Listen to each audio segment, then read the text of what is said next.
नमस्कार मित्रमैत्रिणींनो, आज आपण पाहणार आहोत वाळवणातला 7वा पदार्थ, तो म्हणजे साबुदाण्याची चकली। ही साबुदाण्याची चकली मी ज्याप्रमाणे दाखवते त्याप्रमाणे केली तर तुमची दुप्पट सुद्धा फुलेल आणि अगदी होईल कुरकुरीत आणि अगदी क्रिस्पी। तर चला पटकन या रेसिपीला सुरुवात करायची। तर सगळ्यात अगोदर इथे मी घेतले साबुदाणे।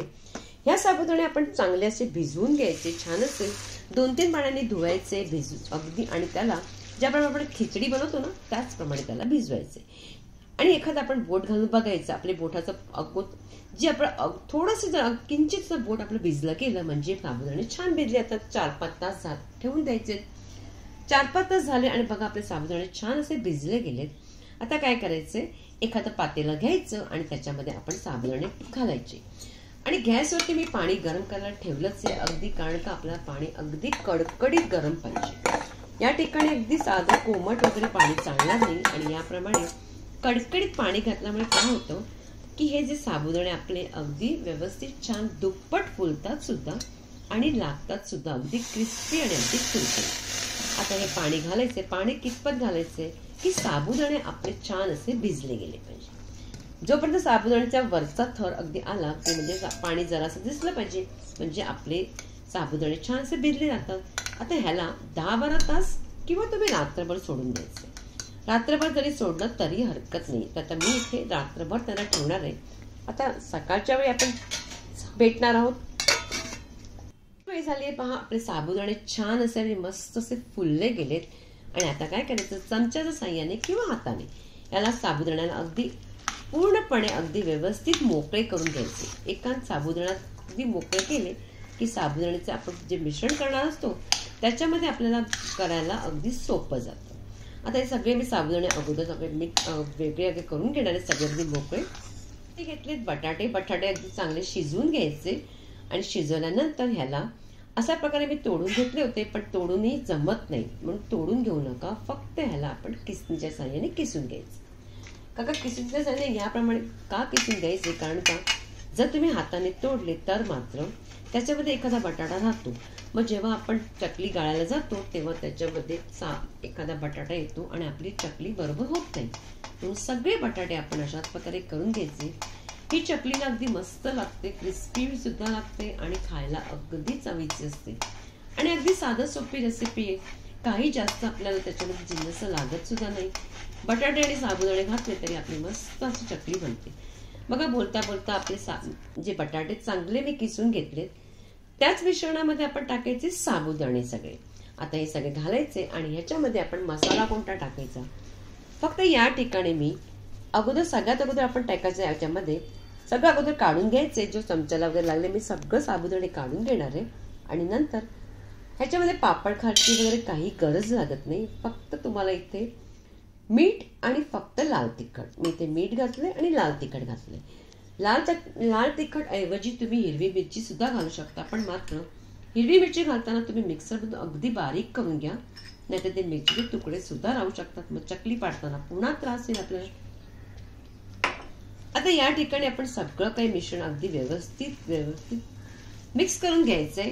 कुठे लाल तिखट मीठ ठेवायचं नाही आणि याच ठिकाणी तुम्ही पाहायचंय जेव्हा आपण सगळं मिक्स करतो ना, तुम्हाला जर मीठ थोडंसं कमी जास्त वाटलं तर तुम्ही या ठिकाणी घालू शकता, पण मात्र जास्त प्रमाणामध्ये आपण ज्या वस्तू आपण तेलाच्या तळतो ना त्याच्यामध्ये मीठ मात्र जास्त घालायचं नाही, अगदी तुम्हाला थोडंसंच घालायचं, म्हणजे असं वाटलं पाहिजे की नंतर तळल्यानंतर ते खारट लागतं कामा नये।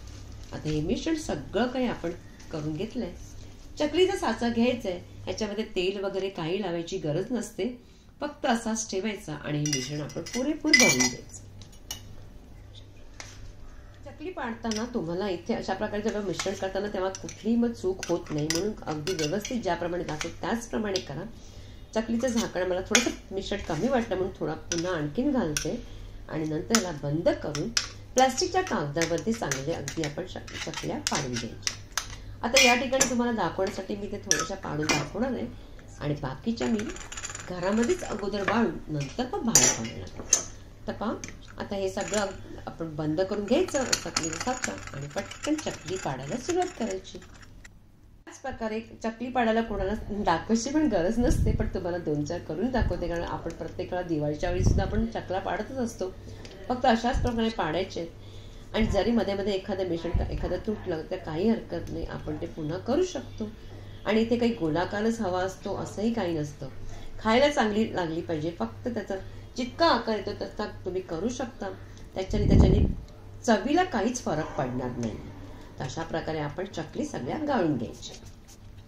या ठिकाणी पहा, मी सगळ्या चकल्या अगदी आतमध्येच घरातच घातल्यात, कारण का नंतर मी ह्याला पुन्हा सगळ्यात बाहेरच घालणार आहे. पण तुम्हाला दाखवणं सगळं अगदी मी तेच करून घेतलं, कारण मी बाहेर तुम्हाला दाखवू शकत नाही.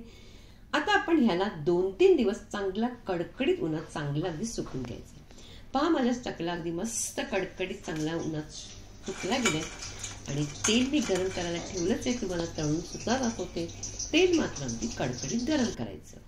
आता तेल कडकडीत गरम असलं की काय होतं की पटकन चकली टाकली की ती फुलते. आणि अशा प्रकारे फुलली की ती चांगली क्रिस्पी सुद्धा होते. थोडंसं आपण चकला तळूनही घेणार आहोत. अशा प्रकारच्या चकल्यांना तुम्ही मुलांना टिफिनमध्ये सुद्धा देऊ शकतात. एखादा दुसरा टिफिनचा तुम्ही छोटासा डबा देत असाल तर त्याच्यामध्ये द्या. संध्याकाळच्या वेळी त्यांना मुलांना खायला द्या, आपल्याला सुद्धा चांगलं लागतं. आता ह्या आपण चकल्या थोड्याशा तळून घेऊया. बघा, चकली तुम्हाला मी ते किती मस्त झालेले आहेत आणि त्याला तोडूनही दाखवते. अगदी तुम्हाला आवाज येतच असेल. मी ते थोडीशी खाऊनही दाखवली तुम्हाला, अगदी मस्त लागत होती. आणि याचप्रमाणे करून बघायची आहे. आणि आवडल्यास रेसिपी जास्तीत जास्त लाईक आणि प्रत्येकांकडे शेअर करायचे. नवे असाल तर सबस्क्राईब करायला विसरू नका. त्याचबरोबर मी बरेचसे शॉर्ट व्हिडिओमध्ये नवीन नवीन रेसिपी तुमच्याकडे शेअर करत असते, ते सुद्धा लाईक आणि शेअर करा. आणि चला, पुन्हा भेटायचे आपण एका छानशा रेसिपी बरोबर.